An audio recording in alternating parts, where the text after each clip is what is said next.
अल्हम्दुलिल्लाह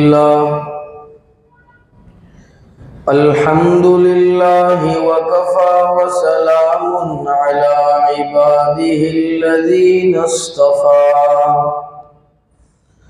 खुसूसन अला अफ़ज़लिहिम व ख़ातमिन नबिय्यीन मुहम्मदिनिल अमीन व अला आलिहि व सहबिहि अजमाइन। अम्मा बअदु फ़अऊज़ु बिल्लाहि मिनश शैतानिर रजीम। बिस्मिल्लाहिर रहमानिर रहीम। इक़्तरब लिन्नासि हिसाबुहुम व हुम फ़ी ग़फ़लतिन मुअरिज़ून। वक़ाल अल्लाहु तबारक व तआला अहसिबन नासु अन युत्रकू अन यक़ूलू आमन्ना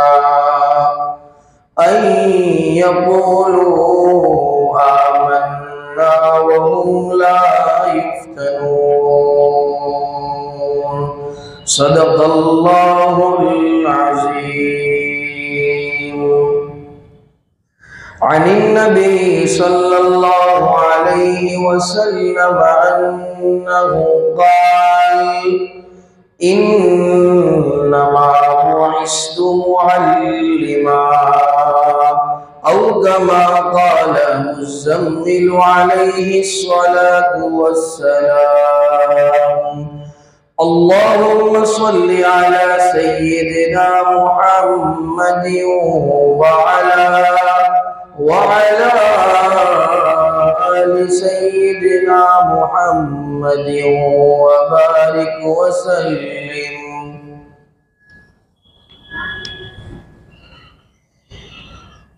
कुरान करीम में अल्लाह रब्बुल इज़्ज़त ने ईमान वालों को कई असबाब पढ़ा है, जिनमें सबसे अहम सबक इंसान को इंसानियत का सबक पढ़ा है। हम कहते हैं कि हमें कुरान पर ईमान है, कुरान पर यकीन है, कुरान अल्लाह का कलाम है, कुरान अल्लाह की किताब है। तो जब हम कहते हैं कि कुरान पर हम ईमान ले आए और कुरान अल्लाह का कलाम है, अल्लाह की किताब है, तो हम किसी भी चीज़ का दावा करते हैं तो उस दावे का कुछ न कुछ तकाजा होता है, उस दावे के कोई न कोई लवाजिमात होते हैं। भाई हम कहते हैं ये मेरा बेटा है, तो उसके बेटे होने का तकाजा ये है कि उसकी हम ख्वाहिशात को पूरा करते हैं। ये मेरी बीवी है, तो बीवी के हर काम हम कर देते हैं। इसी तरह से जब हमने कहा कुरान अल्लाह की किताब है, अल्लाह का कलाम है और हम इस पर ईमान लाते हैं, तो कुरान का मुक्तज़ा क्या है? तो कुरान का तकाजा ये है कि उसके एक एक हर्फ पर, एक एक लफ्ज़ पर, एक एक आयत पर, चाहे उन आयत का ताल्लुक महकमात से हो या मुतशाबिहात से हो, अकाइद के बाब से हो या फराइज़ के बाब से हो, मीरास के ताल्लुक से कुरान करीम की आयतें हो या क़िसस अंबिया के ताल्लुक से कुरान करीम की आयतें हो, उन तमाम पर ईमान लाना और उस पर अमल करना ये कुरान का हक है, कुरान का तकाजा है। जो आयत करीम आप हजरात की खिदमत में पेश की गई वो कुरान करीम की दो आयतें, 17वें पारे की सूरह अंबिया की पहली आयत पढ़ी, इक़्तरब लिन्नासि हिसाबुहुम व हुम फ़ी ग़फ़लतिन मुअरिज़ून, कि लोगों के हिसाब का वक्त करीब आता जा रहा है। लेकिन हाल लोगों का यह है कि आज भी वो लोग गफलत में पड़े हुए हैं। हिसाब का वक्त यानी क्या, बारगाह इज़्ज़ी के अंदर जवाबदेही के लिए हाजिर होना, ये हिसाब के दिन का मतलब है। अल्लाह रब्बुल इज़्ज़त के सामने हमारे दुनिया के अंदर जिस तरह से दिन गुजरे हैं, जो जिंदगी हमने गुजारी है, उसका हिसाब देना। और अल्लाह जब हिसाब लेने पर आ जाए तो बताओ हम हिसाब दे सकते हैं? तो अल्लाह के फजल को तलब किया जावे और अल्लाह की रहमत को तलब किया जावे, सरकार दो आलम सल्लल्लाहु अलैहि वसल्लम की शफाअत को दुनिया ही के अंदर अल्लाह से मांगा जावे। हर पल, हर आन, हर लम्हा अल्लाह के जिक्र से हम जो है वाबस्ता रहे, जर्रा बराबर गाफिल न रहे, ऐसी जिंदगी होनी चाहिए। बजाय उसके हम गफलत के अंदर पड़े हुए। अब गफलत क्या है? गफलत हम कह देते भाई तू गाफिल है, गफलत में पड़ा है, लेकिन गफलत को हम बहुत नॉर्मल लेते हैं, बहुत छोटी चीज समझते हैं। सुनो गफलत क्या है। गफलत ये उम्मुल अमराज है। हजरात सूफियाए किराम फरमाते हैं कि जिस तरह से जिस्म बीमार होता है, टाइफाइड हो गया, मलेरिया हो गया, जॉन्डिस हो गया, वगैरह वगैरह कई बीमारियां हम जानते हैं, तो हमें जाना पड़ता है उस बीमारी के इलाज के लिए अतिब्बा के पास। वो अतिब्बा जो अद्वियात हमें तजवीज़ करते हैं, हम उन दवाओं को लेकर अपने जिस्म को जो है ठीक करने की कोशिश करते हैं बिइज़्निल्लाह, अल्लाह की इजाज़त से। वरना गोली शिफा नहीं दे सकती जहां तक अल्लाह की इजाज़त न हो, अल्लाह की मर्जी शामिल है। इसी तरह से जिस्म के साथ साथ कल्ब भी बीमार होता है, रूह भी बीमार होती है, तो उसकी भी कई बीमारियां हैं। तो रूह की जितनी बीमारियां हैं, उन तमाम बीमारियों की माँ, उन तमाम बीमारियों की सरदारनी ये गफलत। इसीलिए कहा गया गफलत ये उम्मुल अमराज है, तमाम रूह की बीमारियों की माँ है। देखो गफलत में इंसान क्या करता है। इंसान ने जो झूठ बोला ये भी दिल की बीमारी, लेकिन इंसान झूठ क्यों बोलता है? मिसाल के तौर पर एक काम करने वाला आदमी दुकान लेट पहुंचा, पता है कि अब मुझे यहां पर गालियां पड़ेगी, मेरा जो सेठ है, मेरा जो आका है, वो मुझे डांट डपट करेगा। क्यों? सुबह उठने में गफलत हो गई। तो अब इस गफलत की वजह से यहां पर एक और गुनाह वजूद में आ रहा है, जो झूठ का गुनाह। फिर वहां जाकर झूठ बोलेगा, तो वजूद किस तरह हुआ झूठ का? आदमी ने गफलत की, अब उसे झूठ बोलना पड़ा। दूसरी बात, आदमी जो बदगुमानी करता है, तो बदगुमानी कब करता है आदमी? कि सामने वाले दो इंसान कोई बात कर रहे हैं, कोई तस्करा कर रहे हैं, और तू भी वहां बैठा है। अब वहां थोड़ी देर के लिए तेरी गफलत हो गई, एक झोंका लग गया, तेरा ध्यान न था बातों के अंदर। आधी बात सुनने के बाद तूने कोई ऐसा जुमला सुना कि तू बदगुमान हो गया कि ये तो मेरे खिलाफ प्रोपेगेंडा कर रहे हैं, साजिश कर रहे हैं। अब लोगों की सिंपैथी पाने के लिए, लोगों की सहानुभूति पाने के लिए हम क्या करते हैं? जगह जगह बैठकर एक तो बदगुमानी की जो गफलत की वजह से वजूद में आई, जगह जगह बैठकर गीबत करते हैं। झूठ वजूद में आया, गफलत से गीबत वजूद में आई, गफलत से बदगुमानी वजूद में आई, और फिर ये गीबत हमें चुगली के दर्जे तक पहुंचा देती है। किसी इंसान से हमें तकलीफ है, उस इंसान के साथ अगर कोई दूसरा इंसान मिलता है तो खामखा उसे भी हम नुकसान पहुंचाने की साजिश और कोशिशों में लग जाते हैं।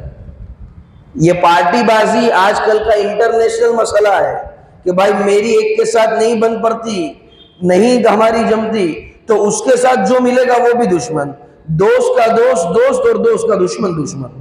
ये आजकल का जो है मेनिया हो गया है और उसूल हो गया है। इस उसूल को बदलना पड़ेगा। और कहने का हासिल ये है कि जितने भी रूह के गुनाह हैं जिनका वजूद होता है वो महज गफलत की वजह से होता है। और हिसाब देही का दिन करीब है, तो हमें किस तरह से गाफिल दिल को जाकिर बनाना है। तभी कहा सूफियाए किराम ने फरमाया जो अतिब्बा जिस्म के लिए है, इसी तरह से रूह के अतिब्बा है। इसी तरह से हमारे अल्लाह वाले हैं, उलमाए किराम हैं, उनके पास जाया जावे और अपनी तकालीफ को बयान किया जाए। ये बड़े दिल के साफ होते हैं। हमें यूँ लगता है हम जाकर उन्हें यूँ कहें, हजरत मुझे झूठ बोलने की आदत, हजरत मुझे बदनजरी करने की आदत, हजरत मुझे पिक्चर देखने की आदत, गाने सुनने की आदत, उस वक्त तो हमारे दिल पे बड़ा बोझ गुजरेगा। लेकिन हम अगर इस बीमारी को बयान कर देंगे तो वो उस बीमारी का तोड़ बतलाएंगे, वो उस बीमारी का इलाज बतलाएंगे।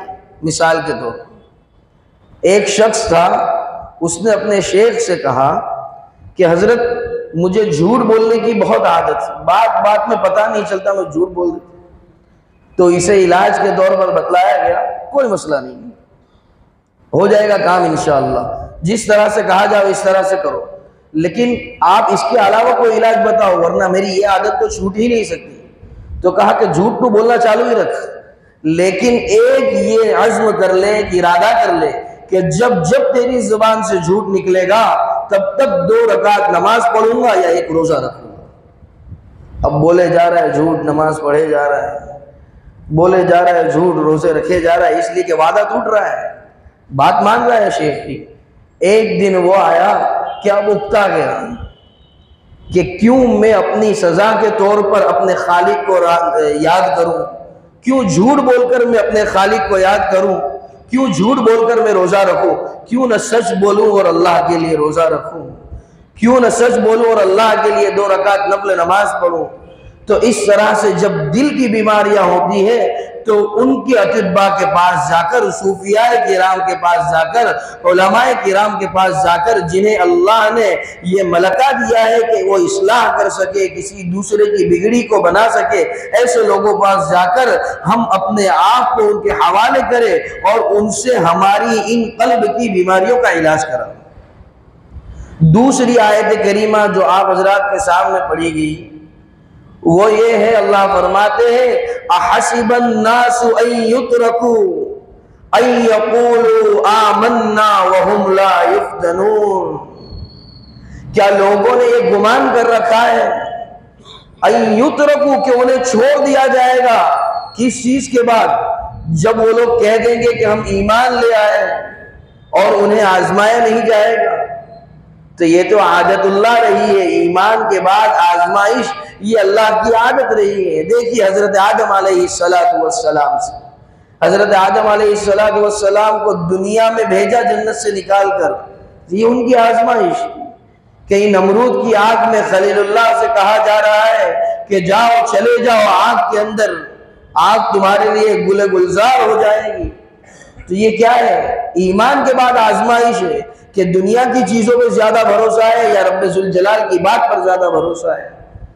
देखा कि आग बज़ाहिर नुकसान पहुंचाने वाली है, लेकिन ईमान ले आए थे, अल्लाह पर ऐसा ईमान था और अल्लाह के ऊपर ऐसा यकीन था कि आग में कूद पड़े, तब जाकर वो खलीलुल्लाह हुए। कहीं तो कहा जा रहा है कि अपने लख्ते जिगर और अपने नूर नजर हजरत इस्माइल को और अपनी रफीक हयात बीबी हाजरा रज़ियल्लाहु ताला अन्हा को मक्के के वीरान जंगलों में, जहां खाने को न कोई दाना है न पीने को पानी का कोई खतरा है, छोड़ा हो अल्लाह की रजा के लिए। उस वक्त ये उन्होंने उज़्र नहीं किया, हम क्या करेंगे, वहां खाना पीना तो है नहीं, कैसे छोड़े अपनी औलाद, बस अल्लाह ने कहा छोड़ दिया। ये आजमाइश नहीं तो और क्या है? फिर अल्लाह ने कैसी बरकतें दी और अल्लाह ने कैसा बदला दिया कि हजरत इस्माइल की तलब पर और बीबी हाजरा की तलब पर जो जमजम का कुआं फूटा, आज तक हजारों लाखों करोड़ों लोग उससे सैराब हो रहे, और आज तक कभी सऊदी से ये खबर नहीं आई कि जमजम के कुएं में चूंकि कटौती हो रही है इसलिए अब जो भी हाजी आएगा उसे सिर्फ 1 ही गिलास मुयस्सर हो। कहीं तो हजरत याकूब अलैहिस्सलातु वस्सलाम को यूसुफ से जुदा करके अल्लाह ने आजमाया कि हमारी मोहब्बत ज्यादा है या यूसुफ की मोहब्बत ज्यादा। इसके बाद भी अल्लाह ने देखना चाहा तो बिन्यामीन को जुदा कर दिया याकूब की आंखों से, याकूब से बिन्यामीन को दूर कर लिया, तब भी वो अल्लाह के वफादार रहे, तब भी कहते कि नहीं, ये जो अल्लाह का फैसला है बस उसी पर मैं राजी हूं। तो इन तमाम बातों के बाद ईमान ईमान बनता है और इंसान इंसान बनता है। हम जबान से जिसकी तारीफात के पुल बांधते हैं, जिस पर ईमान के दावे करते हैं, जिसके लिए मोहब्बत के तराने गाते हैं, वक्त आने पर उसी की जो आदतें हैं, उसी के जो अहकामात हैं उन्हें छोड़ देते हैं। वक्त आने पर अल्लाह के अहकामात को फरामोश करते हैं। ताजदार मदीना मोहम्मद रसूलुल्लाह सल्लल्लाहु अलैहि वसल्लम के तरीकों को पामाल करते हैं। यही हमारी हकीकत, तो आजमाया जाएगा। और एक बात बतलाता चलूं कि अल्लाह का कलाम ये दुनिया में वाहिद ऐसी किताब है कि जिसके अंदर जो अल्लाह तकाजा करते हैं साथ साथ उन तकाजों को पूरा कैसे किया जावे उसका हल भी बतलाते। वरना कोई किताब दुनिया की उठा लो, एक किताब में सवाल है तो दूसरी किताब में जवाब। कई दीनी किताबें उठा लो, बुखारी शरीफ उठा लो, तो बुखारी शरीफ भी पढ़ने के लिए उसके लिए शरह की ज़रूरत, उसके लिए डाइजेस्ट की ज़रूरत, उसको समझने के लिए। लेकिन कुरान करीम ये ऐसी किताब है कि जिसके अंदर अगर हम देखें एक आयत तो एक आयत दूसरी आयत की तफसीर कर देती है। लेकिन वो समझने वालों के लिए जिनको अल्लाह ने इल्म दिया है उन लोगों के लिए हर कसो नाकस के बस की बात नहीं। बहरहाल अर्ज ये कर रहा था कि अल्लाह ने जब कहा कि आजमाया जाएगा तो कैसे आजमाया जाएगा, कब आजमाया जाएगा, किस किस तरह से आजमाया जाएगा, तो चंद मिसालें अल्लाह रब्बुल इज्जत ने कुरान करीम के अंदर बयान फरमाई। अल्लाह फरमाते हैं वलयब्लुवन्नकुम बिशैइन मिनल खौफ, और अल्लाह तुम्हें आजमाएंगे खौफ देकर, डर देकर। अब वो डर किसी भी तरह का हो सकता है, लेकिन उस वक्त हमारा यकीन और हमारा ईमान क्या होना चाहिए। देखिए अभी कोरोना वायरस आया था, हर जगह डर डर डर, बाहर निकलेंगे पुलिस मारेगी, दुकान नहीं खोलेंगे धंधा कैसे होगा, आगे जिंदगी कैसे बसर होगी, ये फुला आ गया है गादी के ऊपर उसने डाल दिया, ये पार्टियों की साजिश है। सबकी जबान पे यही 100 में से एक मिलता था जो ये कहता था ये अल्लाह की मर्जी। क्यों याद नहीं आती ऐसे मौके पर वो हदीस, अमालुकुम व उम्मालुकुम, जैसे तुम्हारे अमाल होंगे वैसे तुम पर हुक्मरान मुसल्लत किए जाएंगे। जब डर का मौका हो, किसी भी चीज का खौफ हो, तो याद रखना चाहिए कुरान करीम ने कहा है कि तुम्हें डर देकर आजमाया जाएगा। तो इस वक्त तकाजा ये है कि हम अल्लाह की तरफ रुजू हो जाए, और 2 तरीकों से रुजू होना है। कुरान करीम खुद बयान करता है, या अय्युहल्लज़ीना आमनू, ऐ ईमान वालो, इस्तईनू बिस्सब्रि वस्सलाह, अल्लाह से मदद तलब करो नमाज के जरिए और सब्र के जरिए। नतीजतन फरमाते अल्लाह रब्बुल इज्जत, इन्नल्लाह मअस्साबिरीन, अल्लाह रब्बुल इज्जत सब्र करने वालों के साथ। जब भी कोई मौका आ जाए आजमाइश का, उस वक्त 2 गाना अदा करो, सलातुल हाजत पढ़ो, अल्लाह से अपनी मुरादों को मांगो और सब्र करो। अब सब्र ये क्या भला है, हम समझते आम मतन किसी ने 1-2 झापड़ दे दिए, उसे कह दिया कि भाई चलो कोई बात नहीं मैं तुझे अल्लाह के लिए माफ करता हूं। हमने सब्र इसी को समझा है, हम इसी को सब्र का नाम देते हैं। हकीकतन सब्र की 2 किस्म। नंबर 1 सब्र अलल ताअह, और नंबर 2 पर सब्र अलल मासिया, ताअत पर सब्र करना और गुनाहों पर सब्र करना। एक एक मिसाल से समझते चलो। जमाना ठंडी का है, मुनादी पुकार रहा है अल्लाहु अकबर अल्लाहु अकबर, आंख खुली या आंख नहीं खुली, घर से किसी ने उठा दी, और जब मुनादी पहुंचा हय्या अलस सलाह, आओ नमाज की तरफ। इस वक्त तकाजा क्या है, उठ जाए, नहीं उठ। फिर मुनादी पुकार रहा है हय्या अलल फलाह,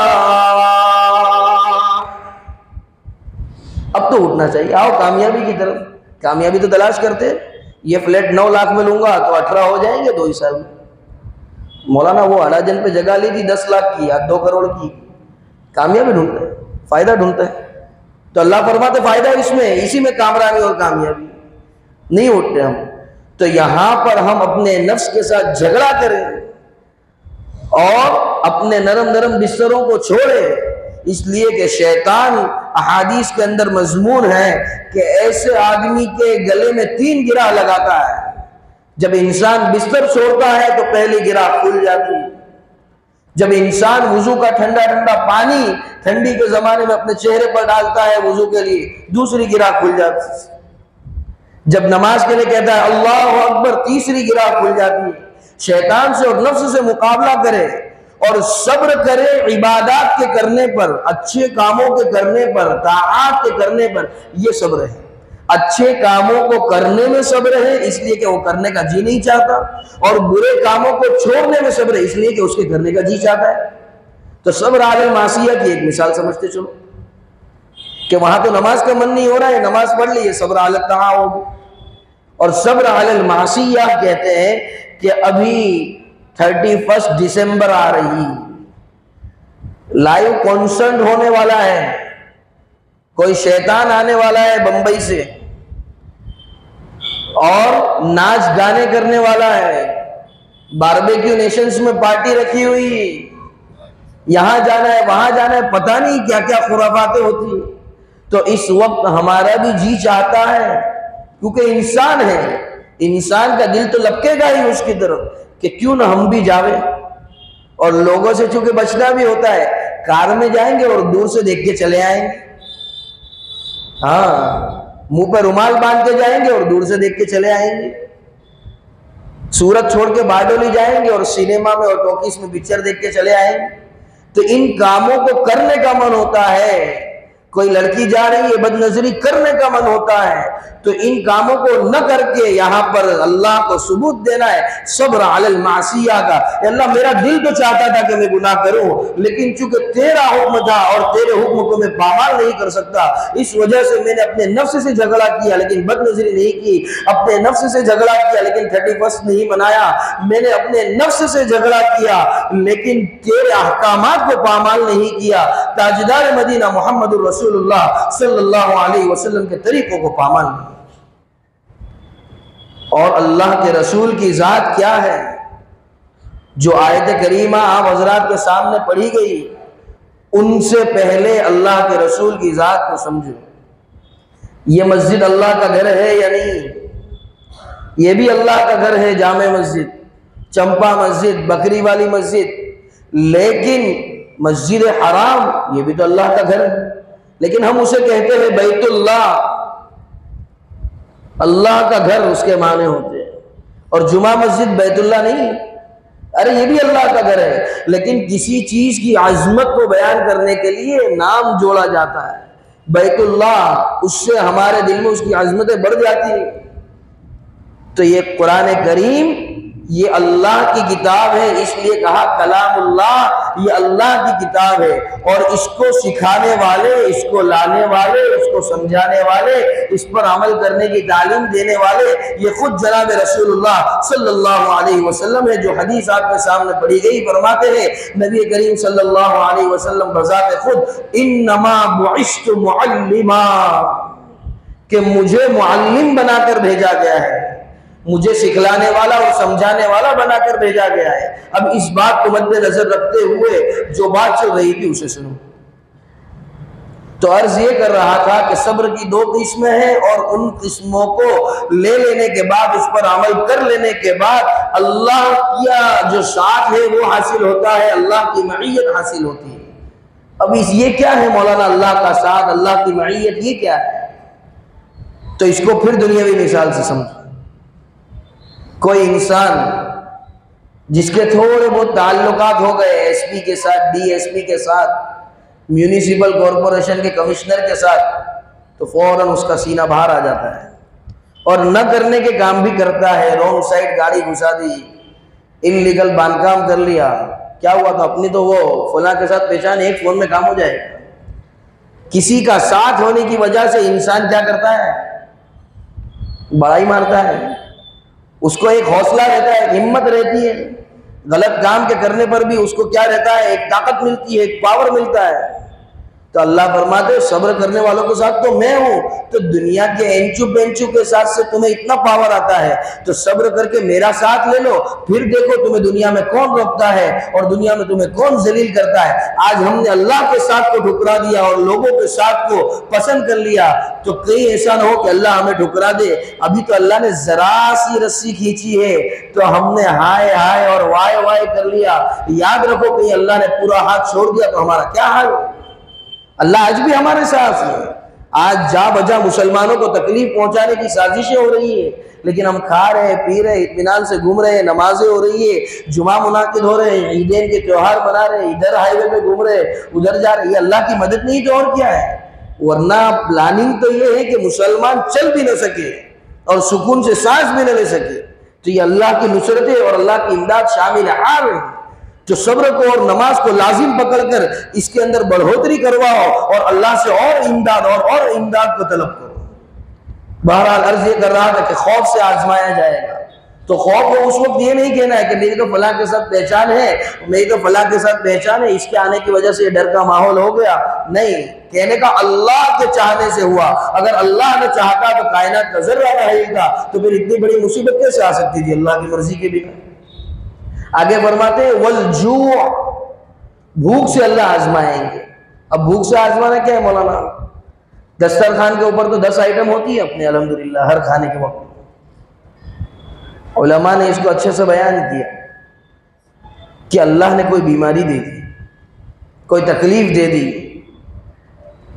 डायबिटीज लग गया, डॉक्टर ने लिख के दे दिया ये नहीं खाने का, मीठा नहीं खाना है।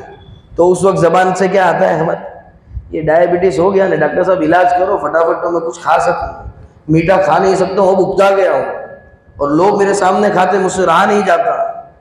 तो उस वक्त डॉक्टर को कहता है कि इस बीमारी की वजह से खा नहीं सकता।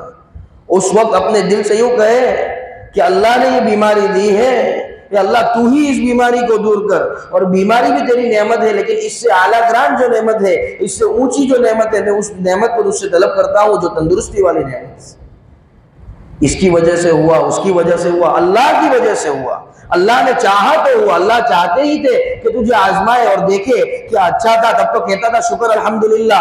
आज तबीयत बिगड़ी तब भी कहता है अल्लाह ये तेरी मर्जी से हुआ, तू ही अच्छा कर। नहीं, फौरन डायनापार लाओ, ये लाओ, डोलो लाओ, फौरन अल्लाह तू अच्छा कर दे, तू इसमें शिफा डाल दे। ये है ईमान का तकाजा, ये है गफलत को दूर करने का तकाजा। गफलत को दूर करने का मतलब ये नहीं कि लुंगी और कपनी के अंदर जुमा मस्जिद का कोना पकड़ ले और अल्लाह अल्लाह करते रहे।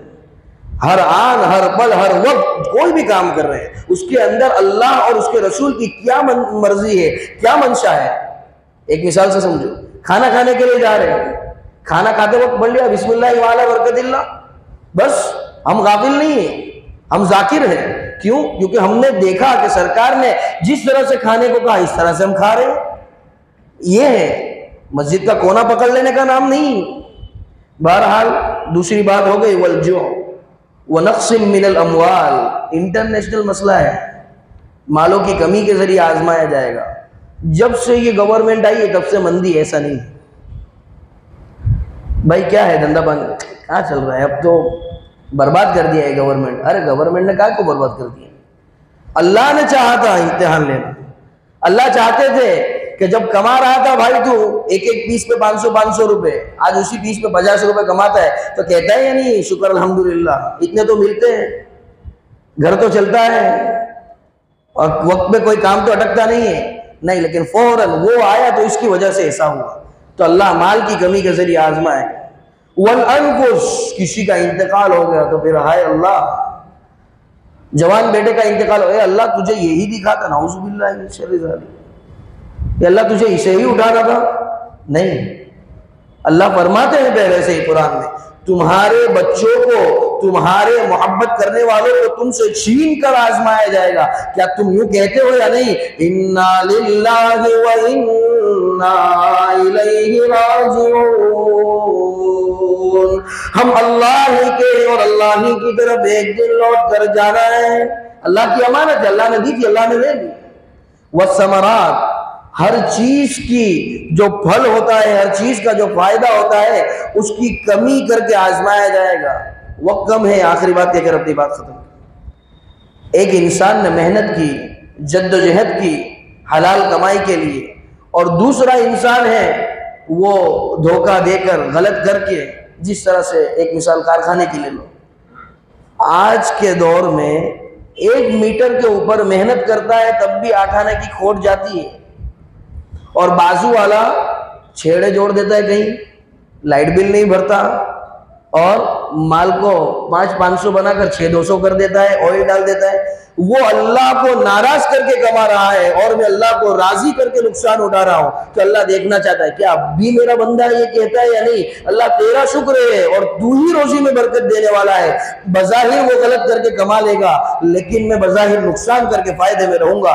बस इन्हीं गुजारिशात पर आज की बात खत्म करते। हर पल, हर आन, हर लम्हा एक ही ख्याल रहे, अल्लाह मुझे देख रहा है, आखिरत में हिसाब देने का वक्त करीब है, अल्लाह से मिलने का वक्त करीब है। तो उस एतबार से अपनी जिंदगी को गुजारा जावे और गफलत को जिंदगी से आउट किया जावे और अल्लाह के और उसके रसूल की मर्जी को जिंदगी के अंदर वेलकम किया जावे। इंशाअल्लाह रोज महशर कामयाबी और कामरानी हमारे कदम चूमेगी। व आखिर दावाना अनिल हम्दुलिल्लाहि रब्बिल आलमीन।